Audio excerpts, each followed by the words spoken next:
Don't let your decision paralysis demon keep you from watching something great this weekend. Subscribe to ScreamShare, the newsletter that serves up a 5-minute breakdown of the best horror available on streaming. I'll have essential weekly movie picks covering new films, classics that you need to catch up on, and a movie that's always streaming for free. So subscribe now, and you can even be part of some frighteningly fun watch parties we're putting together that'll let you be part of the conversation. So click in the link in the show notes or go to screamshare.beehive.com. That's screamshare.beehive.com, and make sure you whitelist your welcome email so you can get updates for all of the news and updates. And now the body count continues.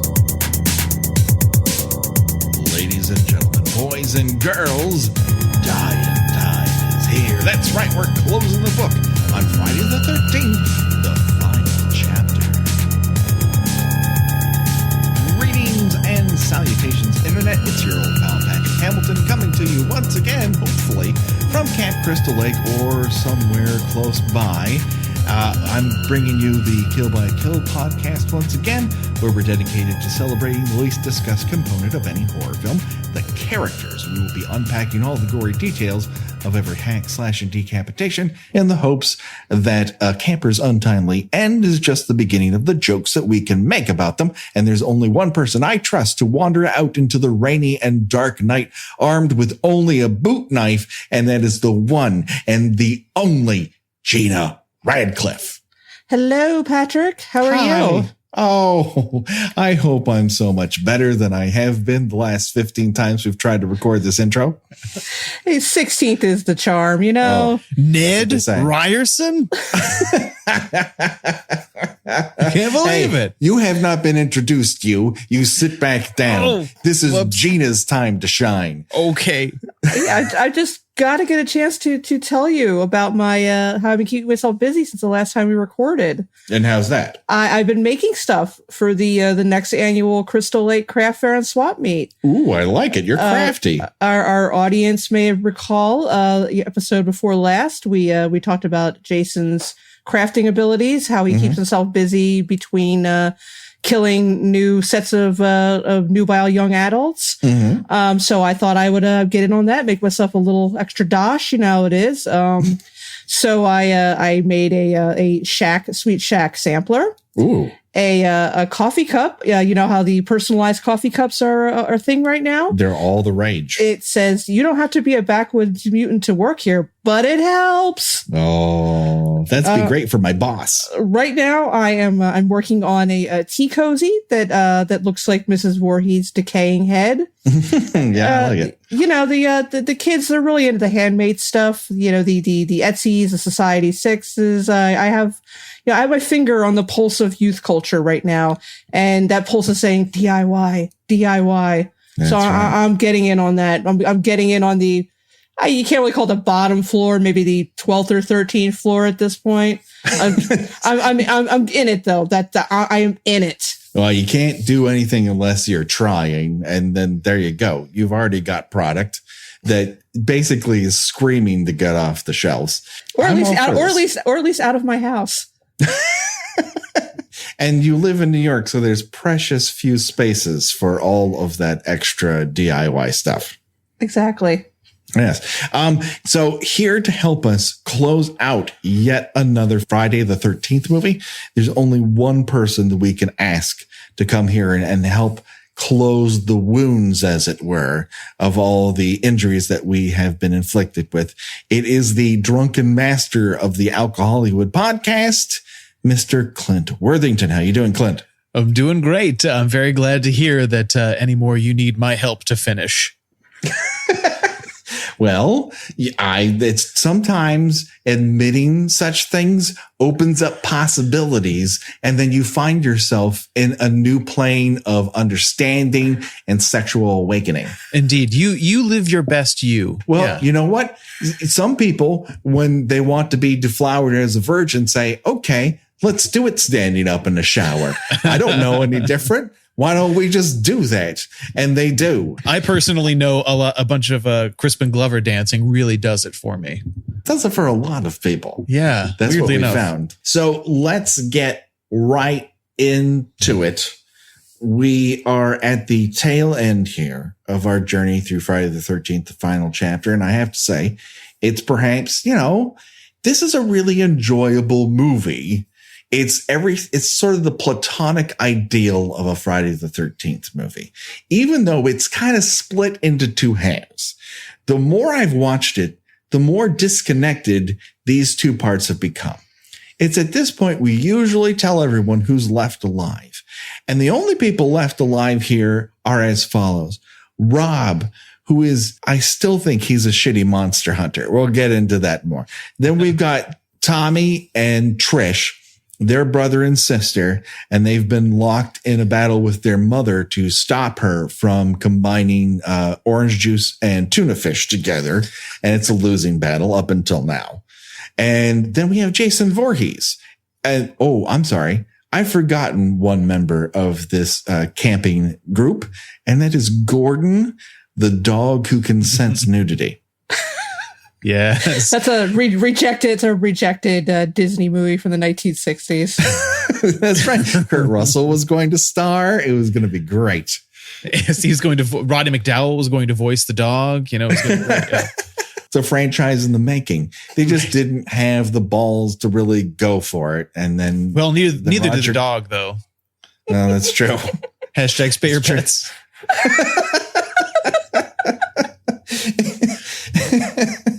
Oh, Jesus. Yeah. So we're left with this group that's basically been separated from almost everyone else we've been talking about for the rest of the podcast. The Dead Meat Gang has officially reached their landing point of dead meat. Yeah, they are all dead fucks. in the most literal of senses. Yes. And therefore, we can kind of backtrack a little and talk a little bit more about Tommy and Trish and Rob, because we've mentioned things here and there in terms of like getting people from one plot point to the next. But outside of Trish's desperate need for juice at every moment and her aversion to pants, which I don't begrudge her. I didn't realize there was a fourth part to OJ Made in America. That's right. And all lands on Trish. Oh, no. I guess he does have a thing for blonde, so. Oh, no. Too soon? Is that too soon? Murder. Wait a second. Why am I so uptight about murder? The whole thing is called Kill by Kill. I should just let go of that. Yes. Okay. So when we first meet Rob, is when Tommy and Trish have gone to go swimming, discovered a bunch of naked people, and Trish is like, no, takes Tommy back. Their car ends up failing after it's already started, and then they coast to the side of the road. Trish kind of nervously can't handle the fact that they've stopped, probably because she's read the newspaper upside down that there have been many, many, many murders in the area, and her mom is nonplussed about it. Yeah, her mom is just like, yeah, that's, that happened over there. That happened like a quarter mile down the road. Right here, we're cool. We have this little bubble surrounding us. Nothing will get through to us. Yeah, their whole dynamic threw me off. And yeah, it was just so fascinating. Like the Dead Meat Gang, like you said, it feels like that's what the movie's supposed to be. And then like in the fringes, there's this just like normal family, this sort of dadless family just trying to get along. And so when you see those scenes with them early on, it's just it takes you out of it a little bit. Yeah. And the way that Trish sort of acts around Rob, I know the word thirsty could be applied to this, but I mean, she acts like he is the first human being they've encountered in weeks, and they can't, they're not that far from town. Well, according to Rob, he does not know that anyone lived this far out here. But they're on a fucking road. You can't be that far from civilization when you're right next to a lake. It boggles my mind the way this particular part of it is written, as opposed to the Dead Meat Gang. And like, they're an addendum. Like, the only reason Tommy and Trish and Mrs. Jarvis exist is for the third act of the movie. Otherwise, you could cut them out and you wouldn't know they were gone. It would just end with Jason walking away, having done his due diligence, as it were. Yeah, you know, if this were a normal Friday the 13th movie, that girl in the shower would have been the final girl. And she would have had to fight off. Yeah. That's what Gina said. Yeah. Oh, that's not a joke. That's literally what Gina said in our last episode. Great minds think alike. Indeed. Good save. Good save. But yeah, I mean, the whole thing, like, I just found a little puzzling that Rob shows up. And, of course, there's the fake out where you see the shoes slowly approaching in the grass. He helps them start their car. And then she's like, well, come home and meet my mother and let my brother take you up into his bedroom and show him around. And it's like, wow. Slow down a little bit. He just helped you start your car. Yeah. And they're desperate for company. There's only, it's about a minute away from becoming a Tennessee Williams play. Just eager for company other than their mother. Both of these young people are. Well, I have not had a gentleman caller since the murders have been happening. I do declare. No, that's funny. I mean, if these movies have taught us anything, it's never underestimate the pure strained sexual magnetism of a bland white guy in a flannel shirt. Oh, This is true. He has slightly more charisma than Rick from part 3. Yeah. But not much more than that. Well, Rick has a plan. Rick, when he says, I'll get you from point A to point B, he actually does it. Rick has a plan to get laid. Now, it doesn't work out for him, but that's more of a time management issue. And the fact that the person he's trying to seduce may or may not have been sexually assaulted, and he's oblivious to it. But outside of that, like, he can get hay up to the top of the barn. Like, there's things he can do. He knows how to use complex tools. That's right. Now, Rob, meanwhile, is wearing completely different fucking shoes from Jason Voorhees. Why do I know this? Because we've seen Jason's shoes many, many, many, many times before he shows up for that false scare. Secondly, Tommy, the reason their car fails, I don't particularly know, but the way they restart it is holding something metal up against the solenoid. Now, that's the connector between your starter and your engine. And I know that because I looked it up on the internet. Now, that won't stop your car, that connection, because once your car is started, it doesn't need to continuously start. So anyways, he solves it with his tiny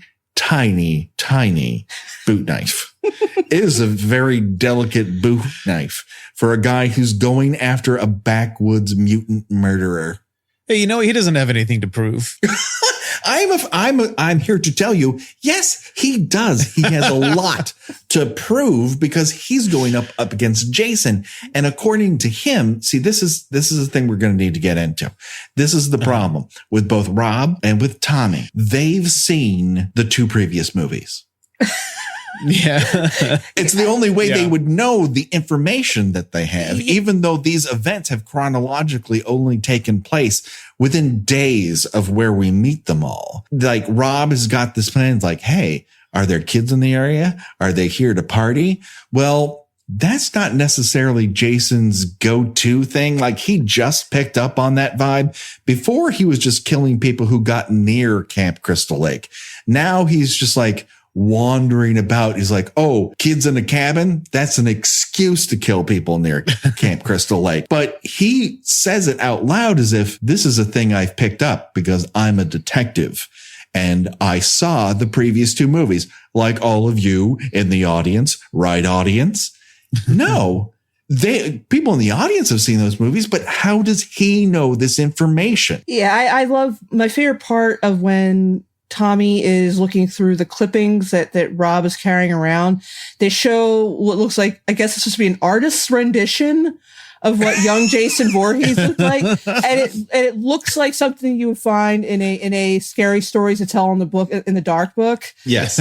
Yeah. I mean, it's just this like blurred, monstrous image. And somehow he took enough away from that somehow he knew how to interpret that into how he made himself look when Jason showed up. Exactly. Like, how does, when Jenny does her thing. It's been set up. Like, whatever quibbles I might have with Steve Miner as a storyteller, he at least sets up the idea that Jenny has an idea of what Jason could be, what he's experienced, how she can use her knowledge to figure out what makes him tick. And then when push comes to shove, she tries it and it actually works. I mean, she doesn't know that that's going to work, but she's in a bind.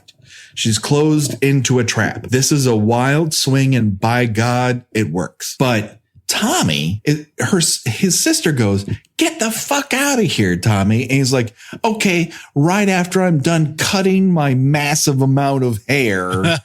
Yes. How did he have time to do that? It takes me 10 minutes to shave. That's just my face. I don't have that mop of hair on top of my head.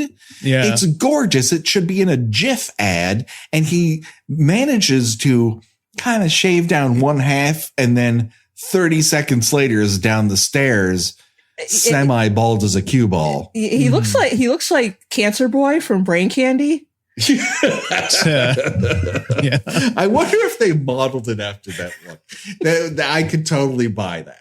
Yeah, for sure. Yeah, if we're talking about Corey Feldman, I do think it's very interesting that a cast member of Goonies does eventually end up killing Sloth by the end of this movie.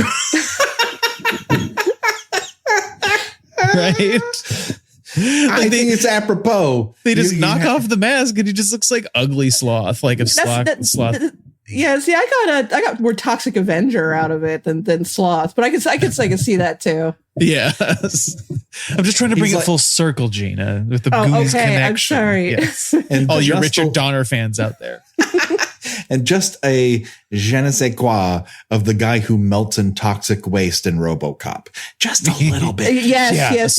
Not the whole thing, just to add some flavor. It should be noted that Tom Savini did not design that mask. It was designed by the previous special effects team that walked off the movie. He came to fill in. So he did a lot of the kill gags and designed the end gag that's so awesome where it slices Jason's head off. Yeah. But he did not design that mask. And I think it kind of shows because it's hard to understand how he gets that much uglier from part 3. Right. And it's all of a sudden he's developed some wrinkle issues. Like he really needs to moisturize a lot more in the previous 3 days. I don't know if that comes from all the, the hormones that are raging through his body after he went through the change of part 2 to part 3. I couldn't tell you.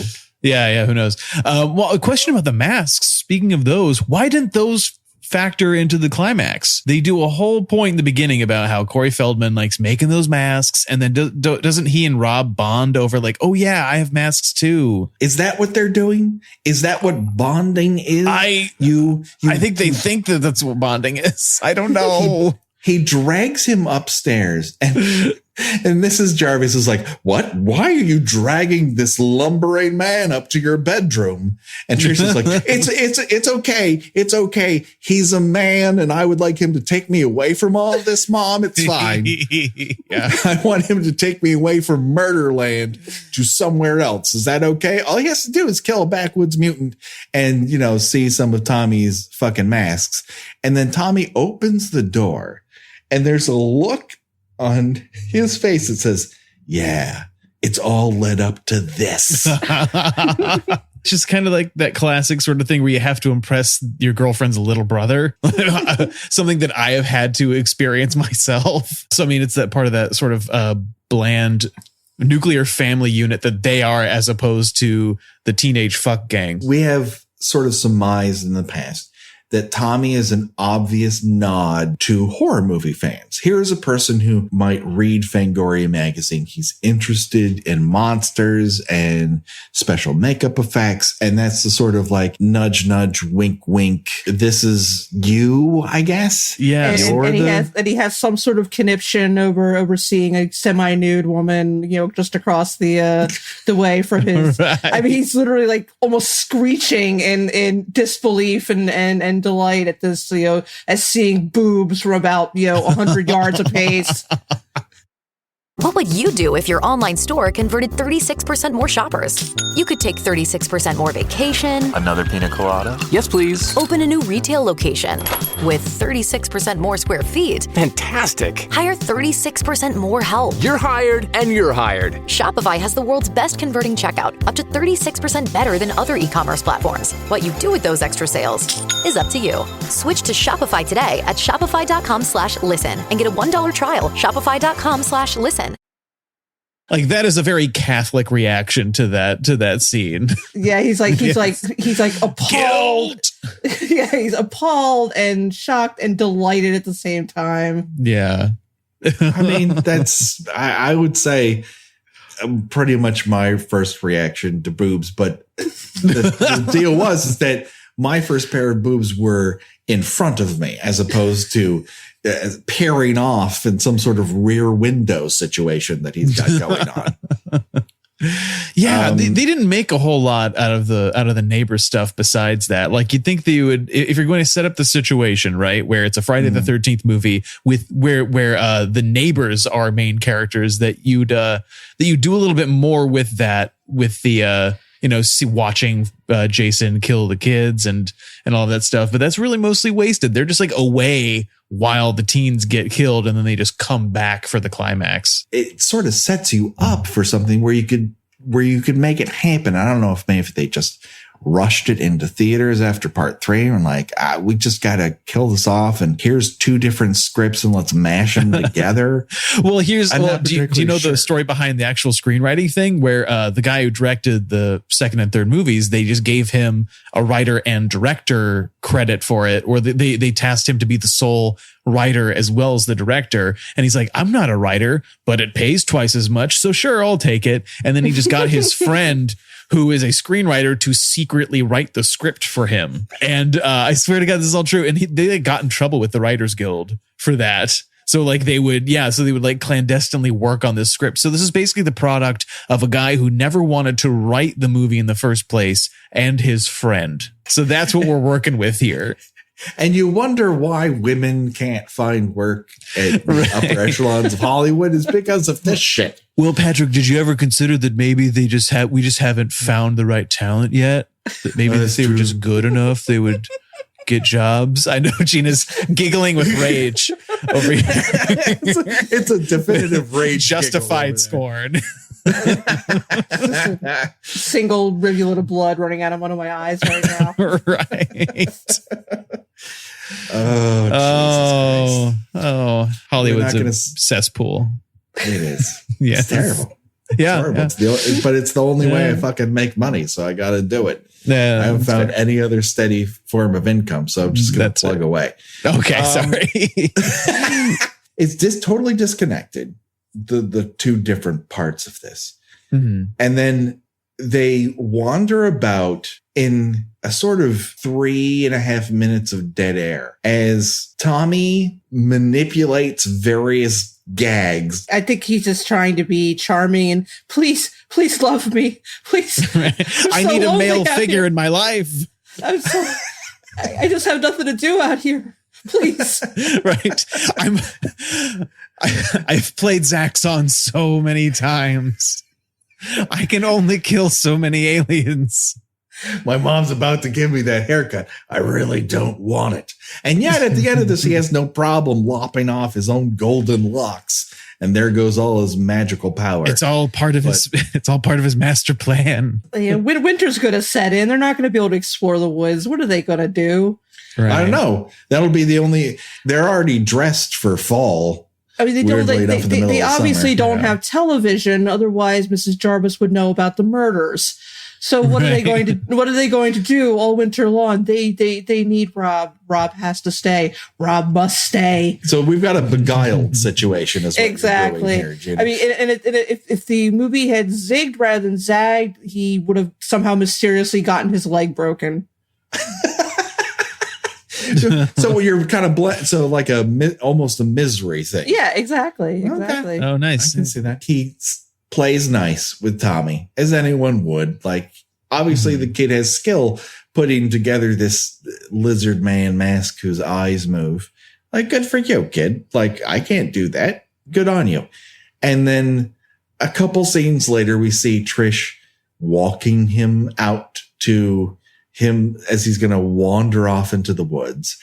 And she says, yeah, my parents split up a little while ago, middle-aged crazies. And a little light went off. I had never heard of this term until like a week and a half ago on 80s All Over. There was an actual movie called Middle-Aged Crazies, and there was a country song called Middle-Aged Crazies. It's what they called, a midlife crisis before they decided to give it that sheen of pseudo-psychology. Notwithstanding, she says, yeah, I just really hope they get back together. And Rob's response is, yeah, I do too. What stake do you hold in this, Rob? Why do you care? You can express that like, I hope you get what you want sort of thing in a way like, yeah, that would be nice. Not, yes, I wish for them to be reunited as well. It's like, slow your roll, pal. I want to be able to ask your father for your hand.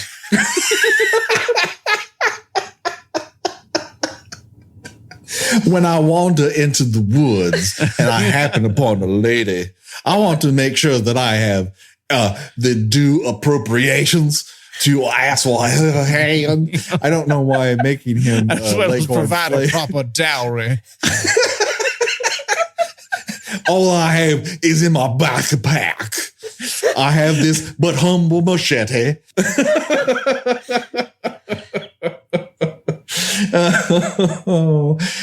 It's so sad. Yeah. So Then what's the deal with Rob then? Like is this when he goes off and hangs out in the tent?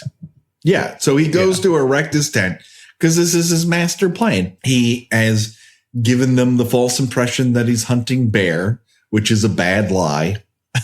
Then, because who the fuck hunts bear in New Jersey?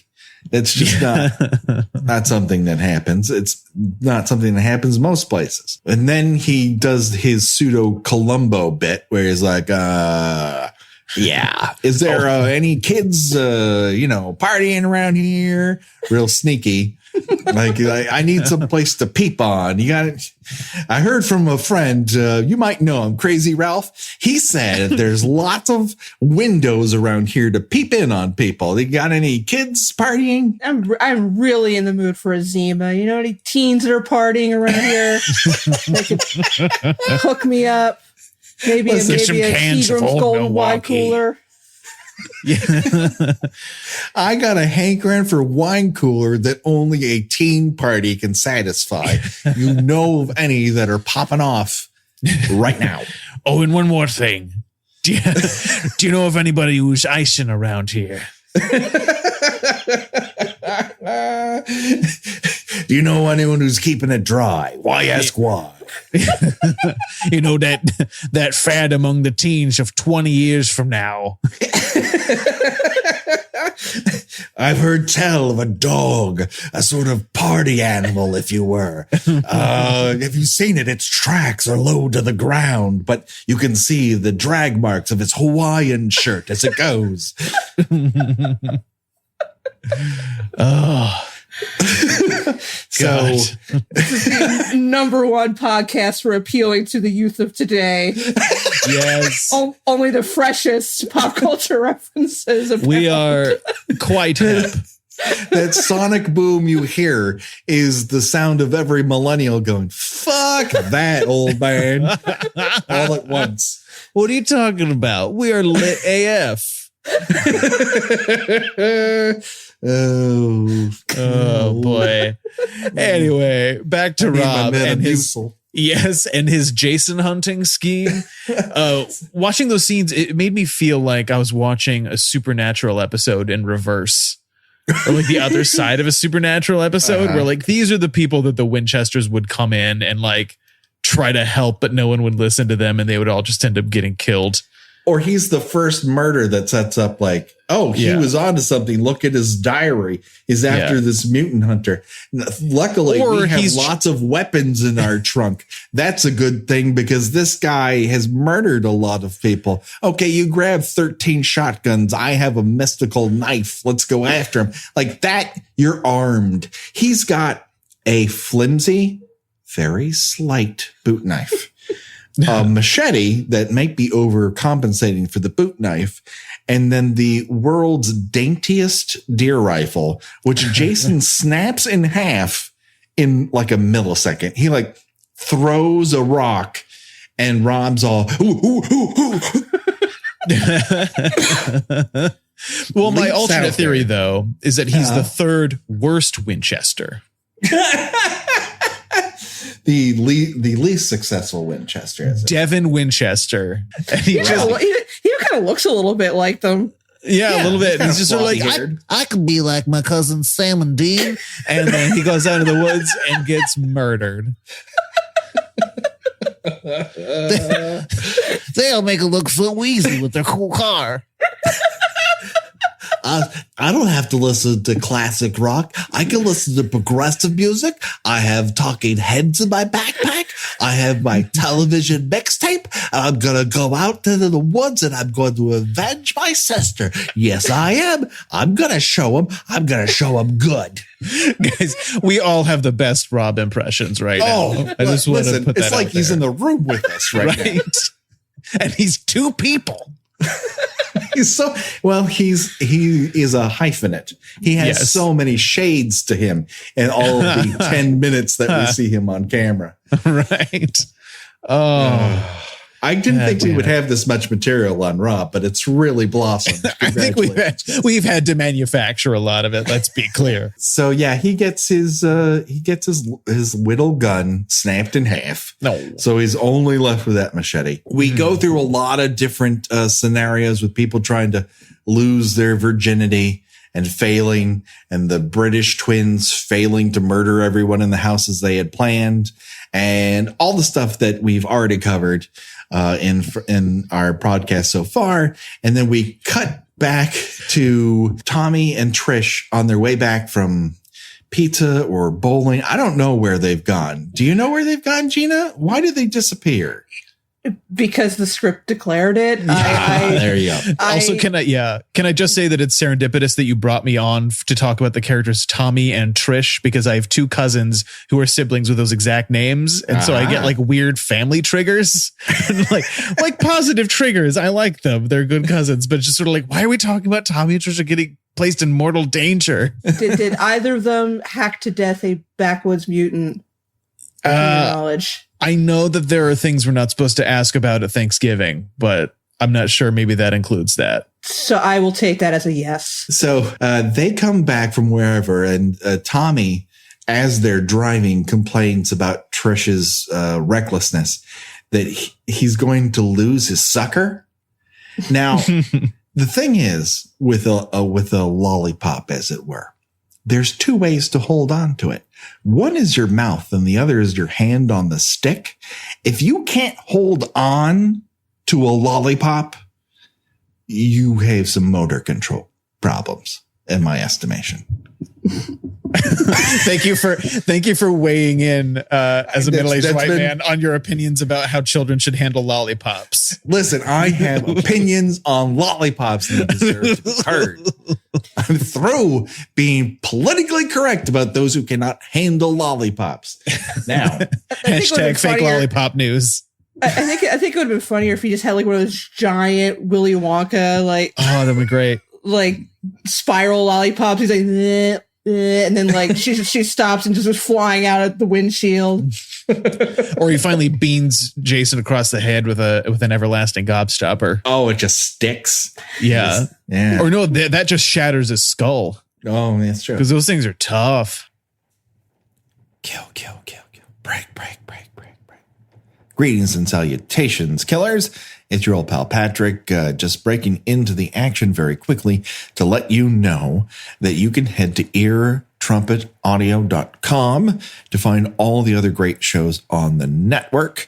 We've told you about them in the past, but let me tell you, there's some great stuff on there too that I want to direct you to specifically, and that is Pet Cinematary and Please Don't Send Me to Outer Space, both of which are movie podcasts, and The Realist. Hey, that's another one, another great movie podcast on there.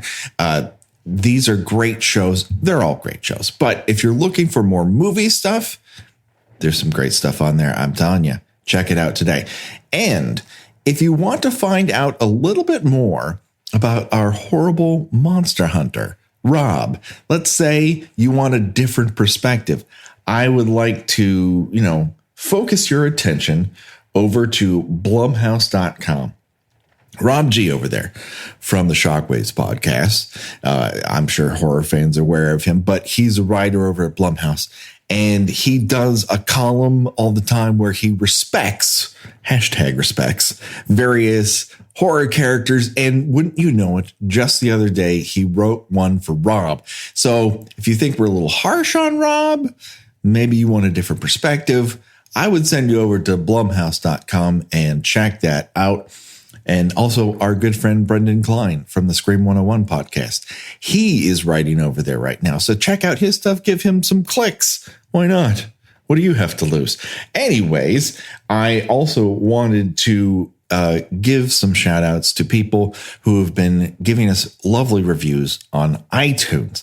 In fact, our old pal, Ben Worthington, it's twice I've maybe pronounced that properly, wrote us a lovely review on iTunes. And of course, as we have said, you write a review on iTunes and you tell us what your favorite kills are. We'll read them here on the air. And of course, he puts the spotlight on Jason's death scene from the final chapter, which we're about to talk about. And he calls it the scariest movie and the scariest Jason. Absolutely correct. His head just slides down the machete till it comes to a rest. Jason decapitating the 3 people with one swipe of his machete, and Jason lives. And Melissa's axe to the face in The New Blood, which also has the best Jason makeup. And that's absolutely true. I don't think that makeup gets nearly the amount of love that it should. I think that is fantastic makeup work in that particular edition of Friday the 13th. Anyways, thank you so much, Ben. We're so happy with all of our iTunes reviews, and we'd love to hear more from all of you out there. If you feel that you like the show, please give us a review on iTunes. Give us 5 stars and tell us what your favorite kill from the franchise is, and we will read it on the air. And now the body count continues. Kill, kill, kill. Break, break, break, break, break. So they finally get to their destination. They discover that their mom, once again named Mrs. Jarvis, has disappeared. The lights are off. So they hear some things, and Trish gets worried, and she says, Tommy, stay here, figure out the lights, go down, because you're an electrical genius. We've established this with him restarting the car. All 80s kids are. He is the very fucking definition of a Mary Sue, this kid. Because he can do no wrong.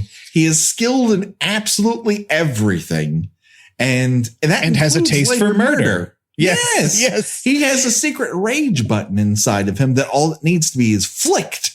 And he's hacky, like a crazy person. But we'll get to that. So she wanders off into the rainy night, pantsless, braless, and finds Rob's tent because, I don't know, it smells of desperation and bad ideas, and she can just track it. So she gets inside of it, and lo and behold, she hears footsteps outside. And then a giant slash opens up in the tent, and it's Rob. He's decided to attack an intruder by ruining his tent in the rain. This is why this is the extra evidence you need that Rob is a shitty monster hunter. Yes. Also, no apology, by the way. No. She's like, you almost killed me. What were you thinking? And he just stares at her and is like, all right, moving on. I'm like, no. You stand there and you say the words, I'm sorry. I owe you nothing. You were in my, something was in my tent. That one's kind of on you, Frankenstein. It could have been a werewolves. And I taught it a lesson. Like, what was in there that you would have harmed by harming your own tent? Oh, fucking Rob. God damn it. Get your shit together. How are you going to avenge your sister when this is how you act? This is not the way to go about a vengeance plan. So she lures him into the tent, which is apparently not leaking rain for I don't know what reason. And then they tell each other a tale where he's got all these newspaper clippings, including the one that has a drawing of an artist's rendition of Jason at the fair.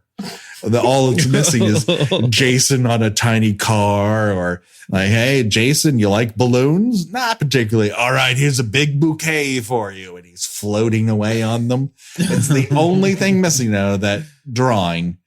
And he spins the yarn of everything we know up to this point, which is Jason drowned, but then they couldn't find the body.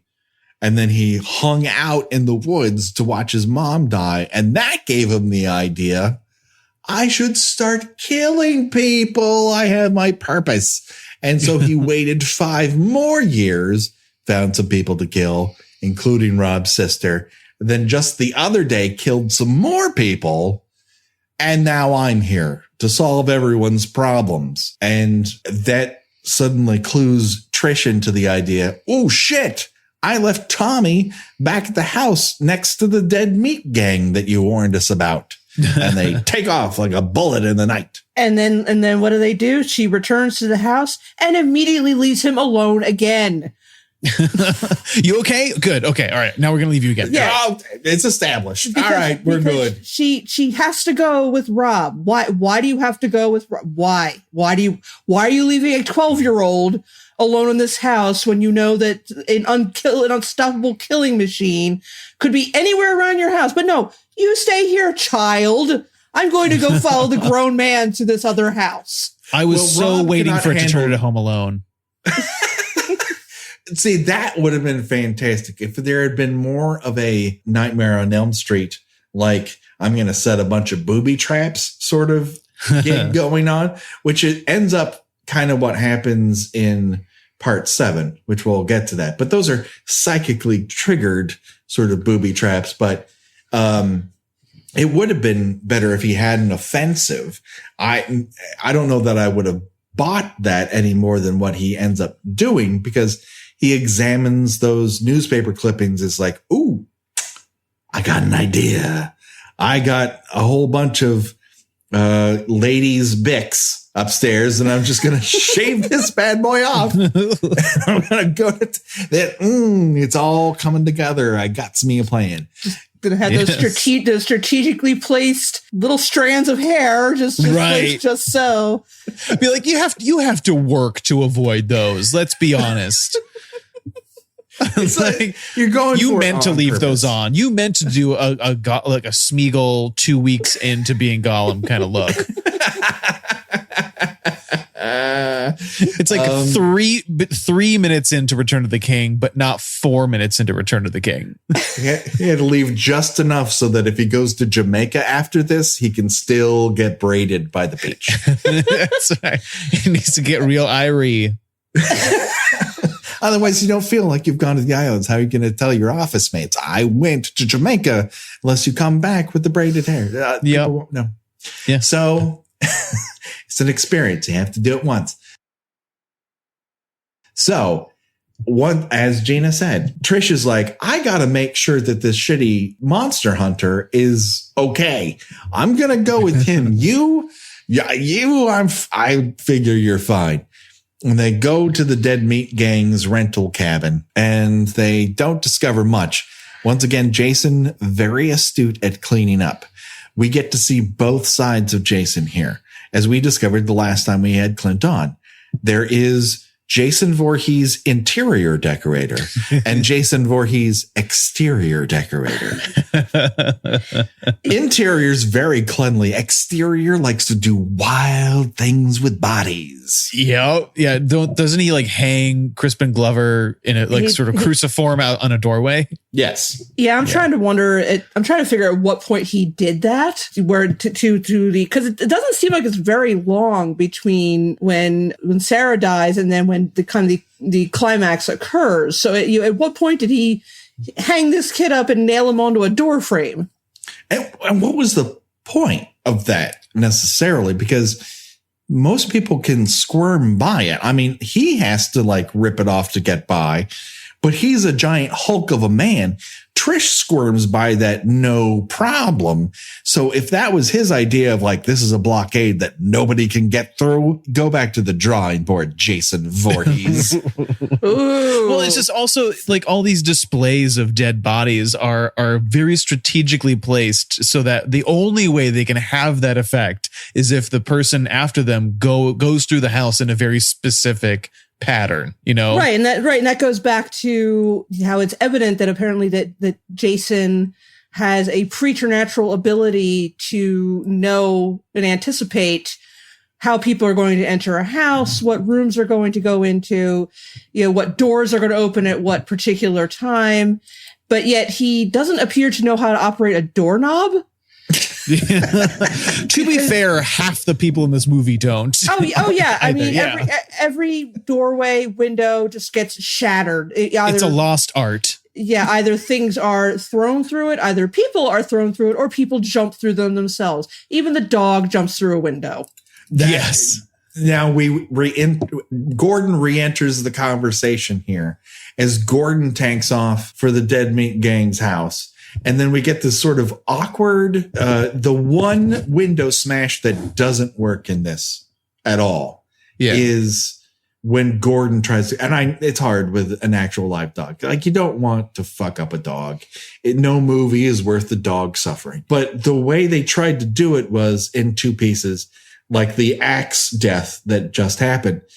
They get Gordon to go up to it and give the illusion that it smashes. And then Gordon leaps out the other side, but it doesn't really look like Jason threw Gordon. It looks like voluntary. Gordon's like, fuck it, I'm out of here. I never got the impression. I thought he just like, yeah, fuck this. I'm out of here. And just took a header out to the window. Well, I like that generous reading because then at least Gordon's alive. Sorry, Gordon's alive? Well, I mean, it's another fake out. It's like Muffin. We thought Muffin died, but there was no actual. I don't believe there was visual proof of Muffin's death in part 2.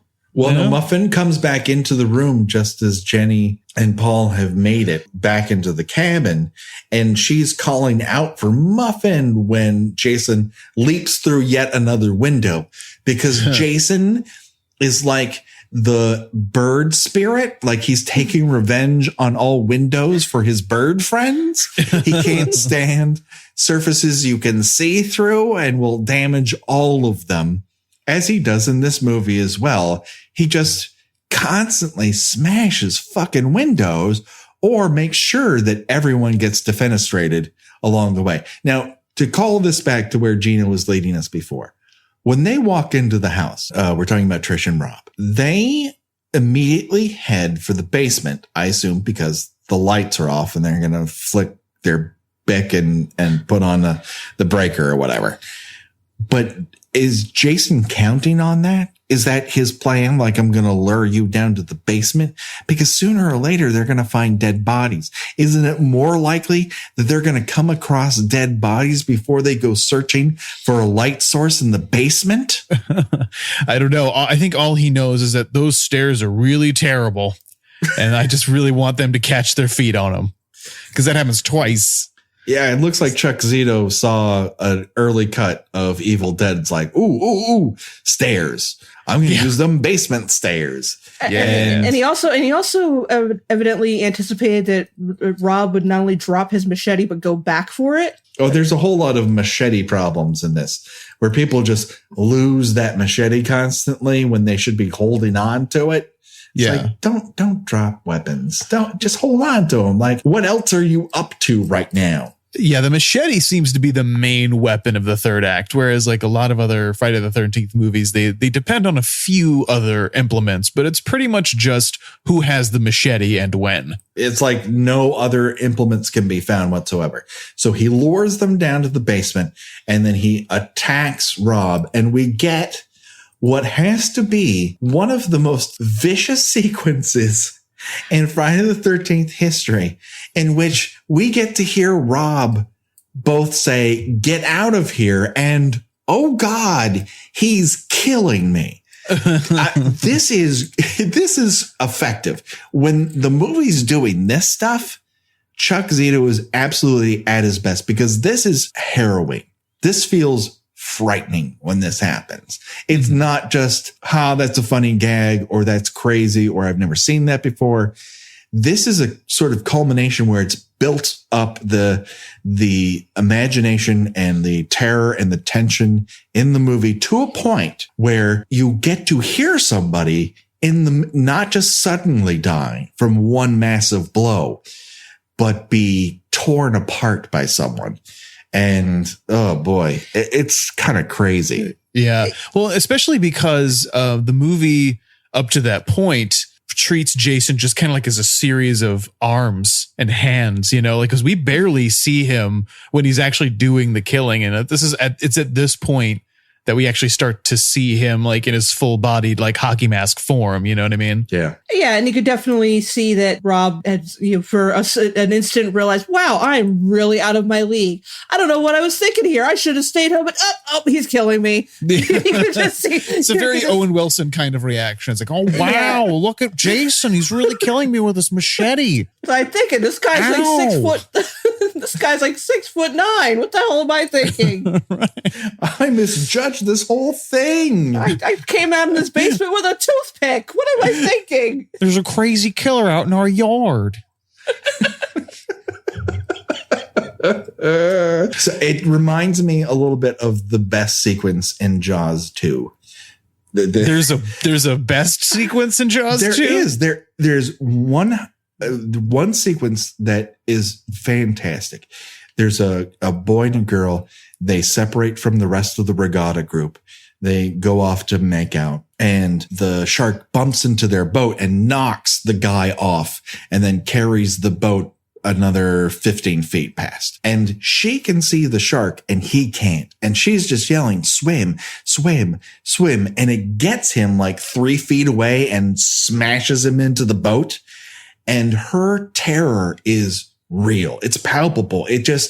It completely stands out as a real moment in a movie that doesn't have a lot of real moments, when sharks are eating helicopters and they can swim as fast as water skiers, and they get scars like they're a Bond villain.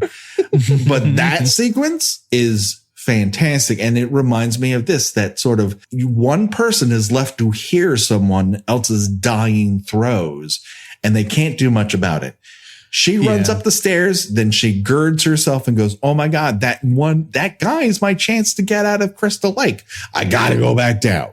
Once again, honing to Gina's idea that she is locked onto this guy.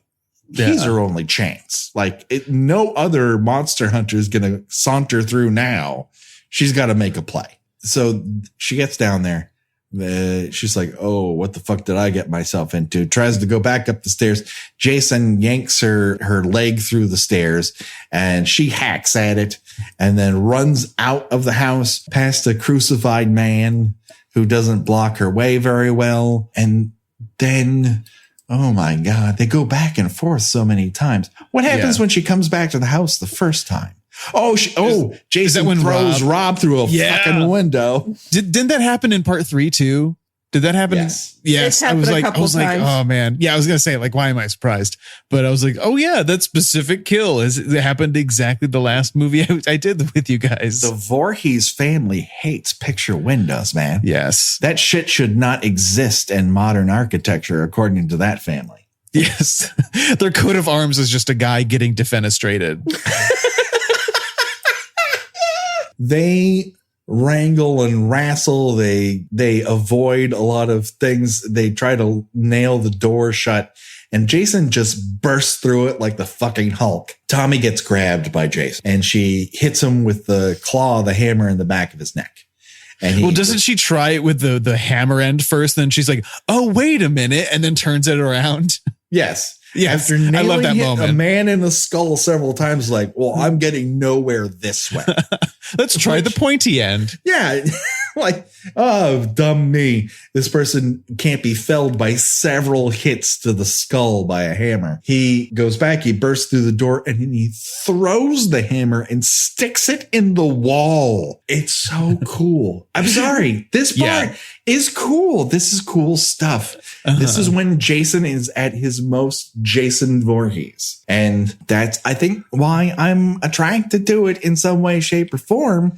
I like the coziness of it. I know that exactly what's going to happen, but I also love when it becomes a sort of badass fight to the death. So she's like, get the fuck out. I'm going to lead him back to the other house full of bodies. And off she goes, tearing ass across a muddy field. You got to give it to Trish. Yeah. She does everything in her fucking power to kill this guy, lead him away. I mean, yes, her thinking is faulty when it comes to Rob and leaving her brother behind. But at this point, she's like, I'm going to lure him away. We know that this crazy person is here. Take off in the other fucking direction. And he's like, ooh, I got an idea. And shaving cream.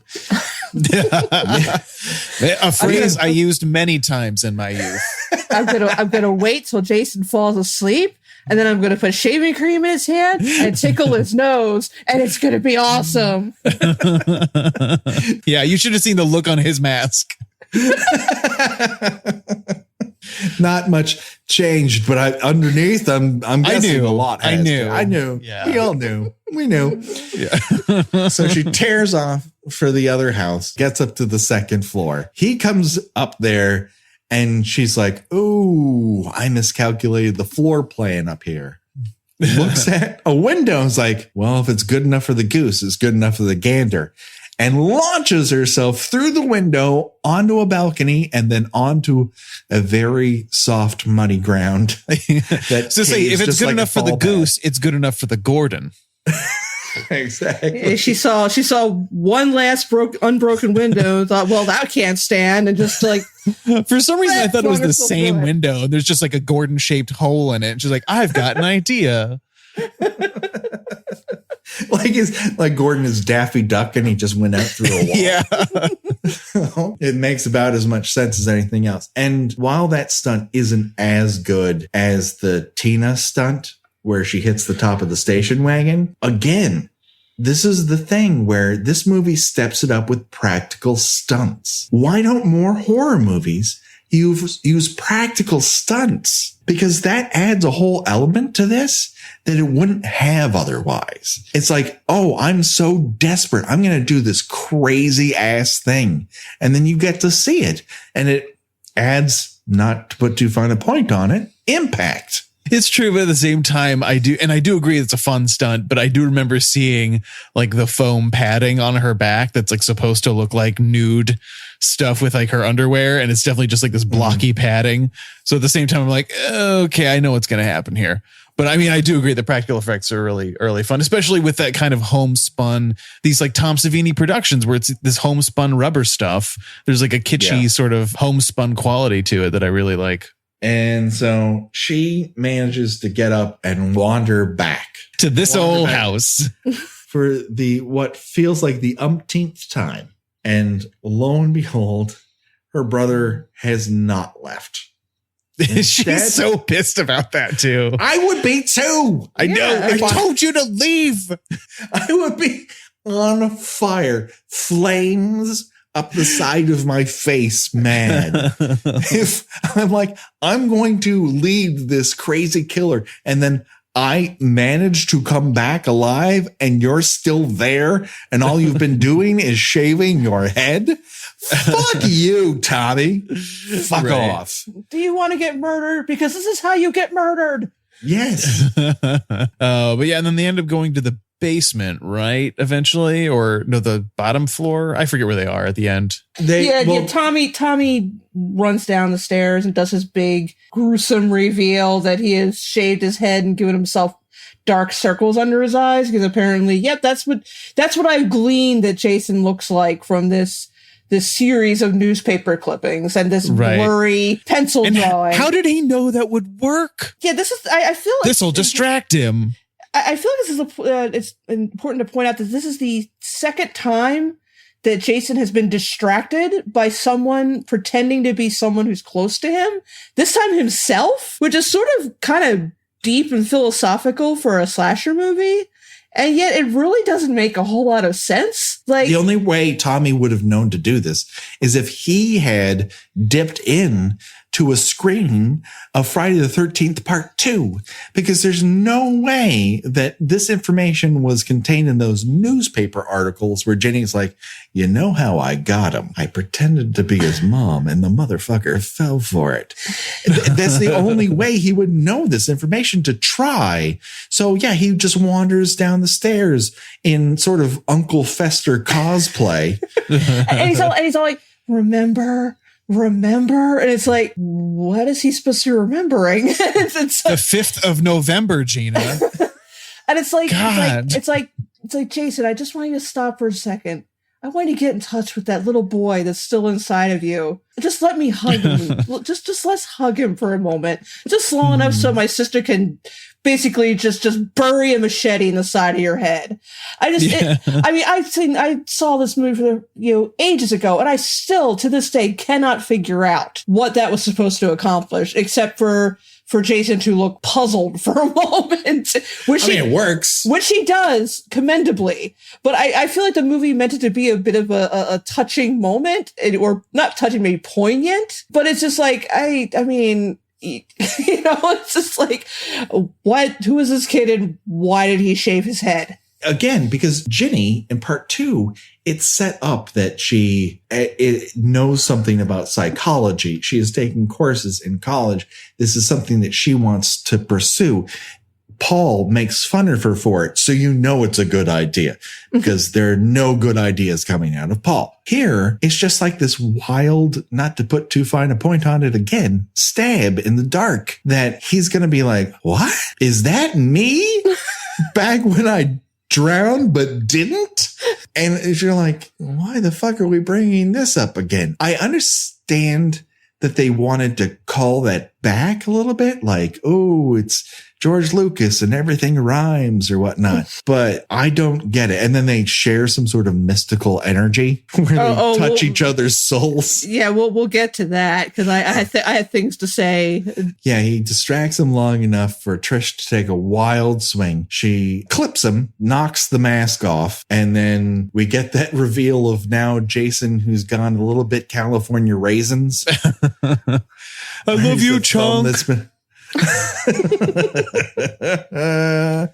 And she immediately looks at it and drops the machete like, no, I want no part of this. It's a big news. This was one thing before, but now that I've seen your face, I'm gonna melt here. I don't know why she becomes that Friday the 13th trope all of a sudden when she's been a legitimate badass doing the best she can up until this point, but she would just he's pretty jacked up. I mean, that's a face that can stop a clock. I mean,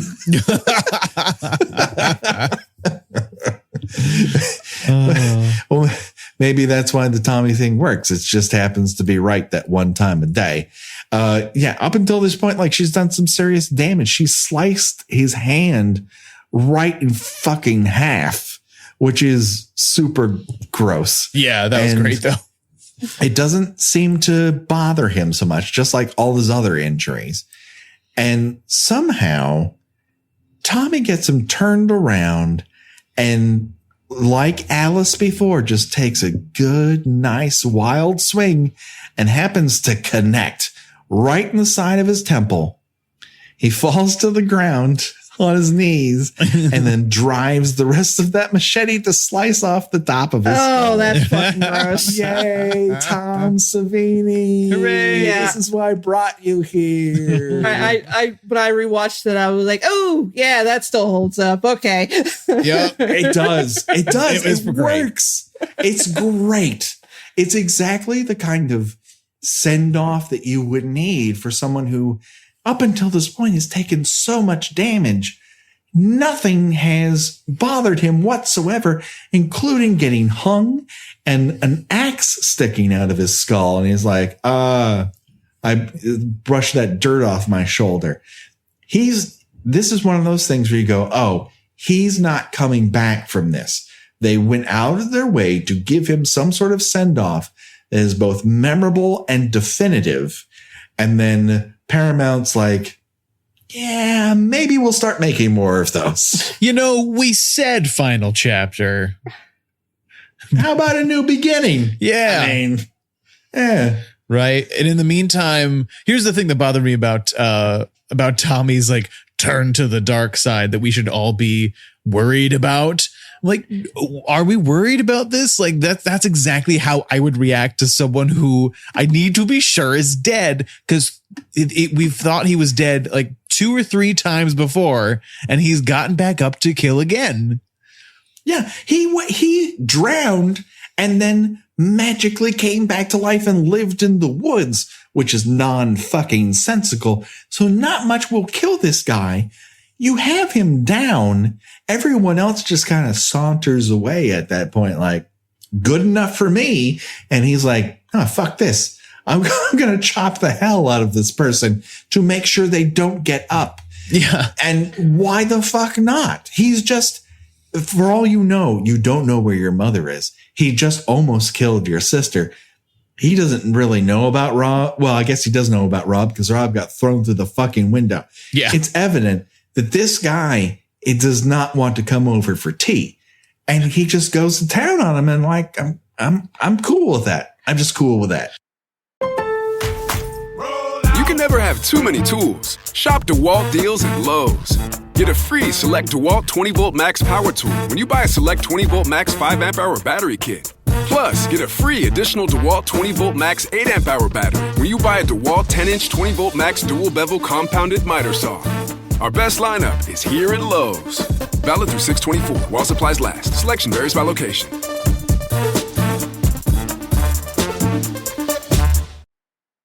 Yeah, I don't have a problem with that so much as the very end when you kind of get a sample, just a taste of the stupid turn the rest of the movies are going to take.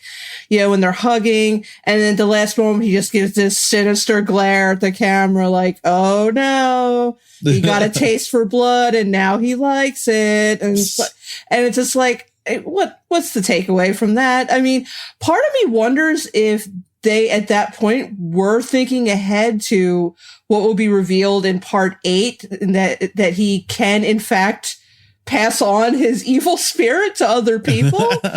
and it's a really, I don't know. I'm not going to say it diminished the quality of the movie. I just felt like it was a really silly, it was pretty much almost the equivalent of putting the end ?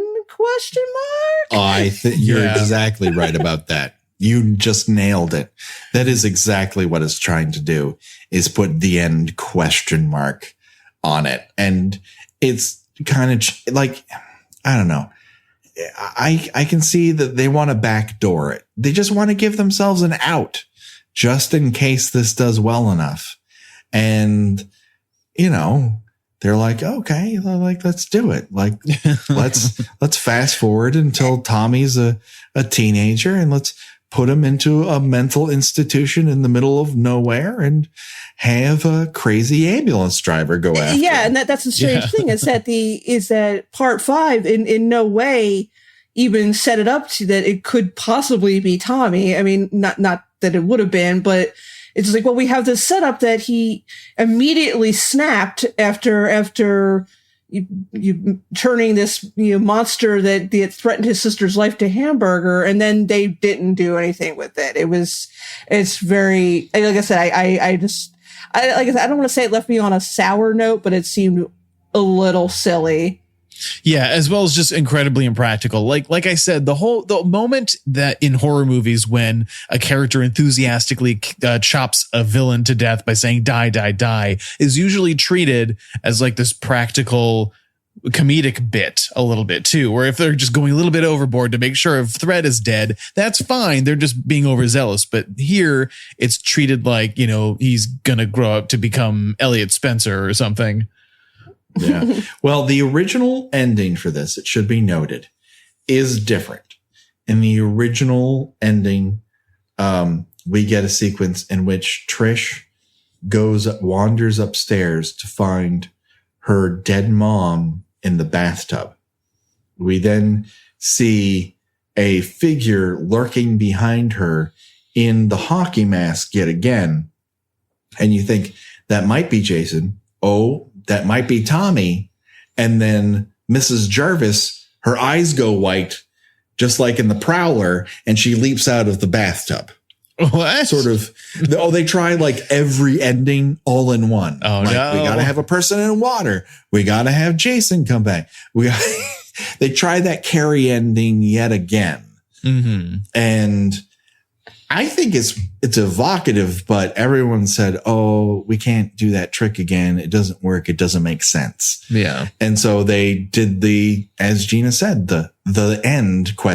Ending.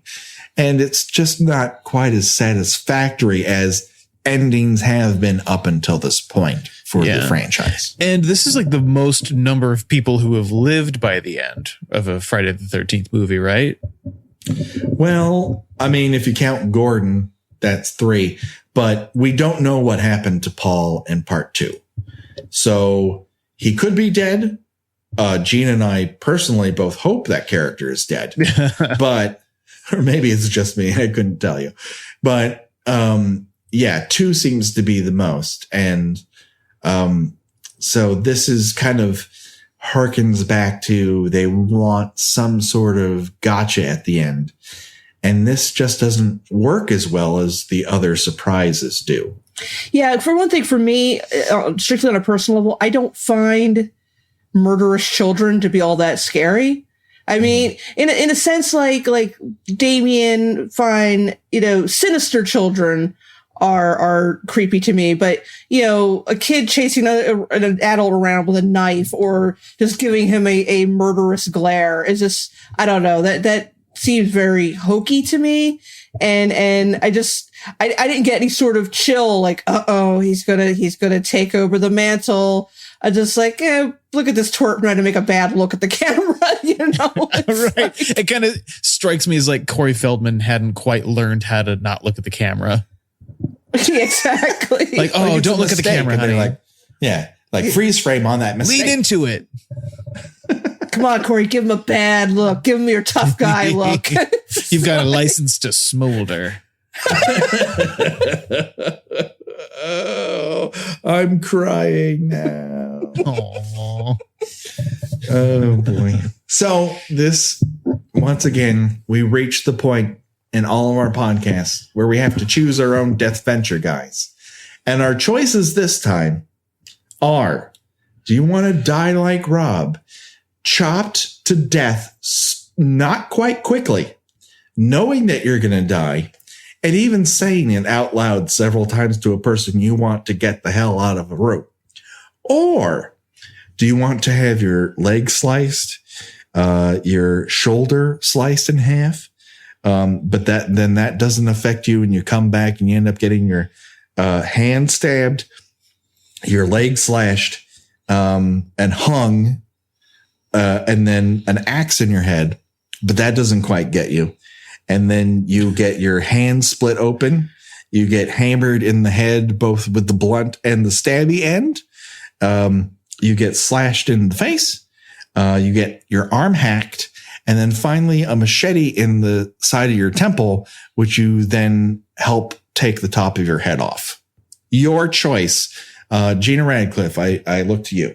Oh, definitely the latter. I mean, there are not nearly as many sad deaths in the series as Rob.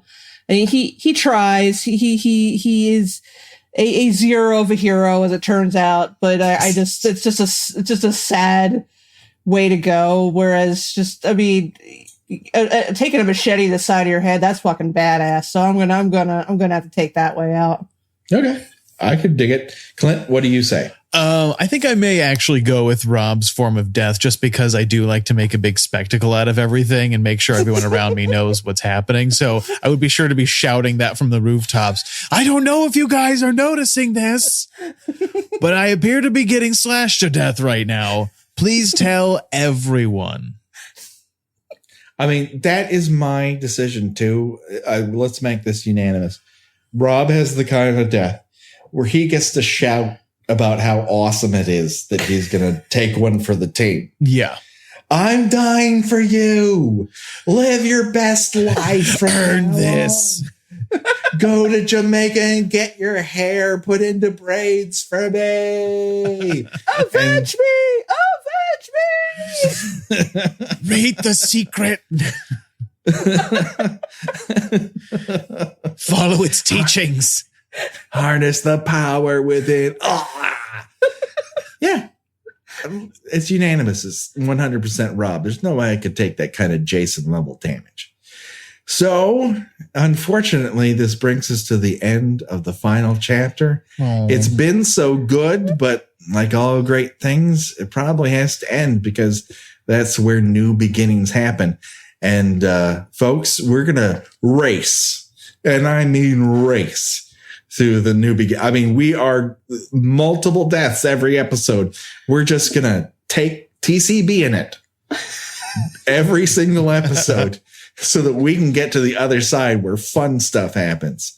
But before we do that, Clint, why don't you tell everybody where people can find you and your podcast? Sure.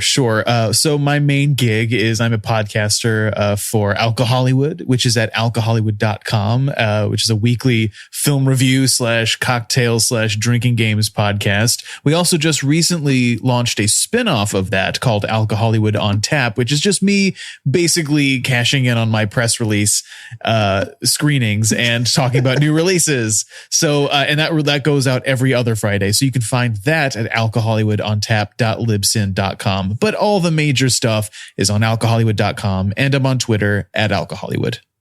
Yes. People, you should totally listen to this podcast. Not only are you very funny on it and bring on great guests, but you also have great drink recipes that people should be paying attention to. It's just fantastic stuff. Oh, Gina, where can people find you on the internet? I write about 70s and 80s television at tuneintonight.wordpress.com. All righty, folks. If you want to reach out to us, there's a couple ways to do it. Email us at gmail.com, at killbykillpod@gmail.com. And then on Twitter, we're at killbykillpod. Once again, if we would ask you from the bottom of our heart, if you can rate and review us on iTunes. If you tell us what your favorite kill is from the Friday the 13th series, we will read it here on the air and tell everyone about it. And it would help us get out to more people and expand the podcast. And that's what we really need to do this year. We need to break out wide. And that is our main goal. And then we'll just offend some cast members of Friday the 13th Part 3 while we do it. But we'll talk about that in another episode coming very, very soon. Until that time, everybody, this is the Kill by Kill podcast. Bye-bye. Bye. Bye. They're all gonna laugh at you. If you like the show, please take a moment to rate, review, and subscribe. It really does help the show to grow. Thank you for listening.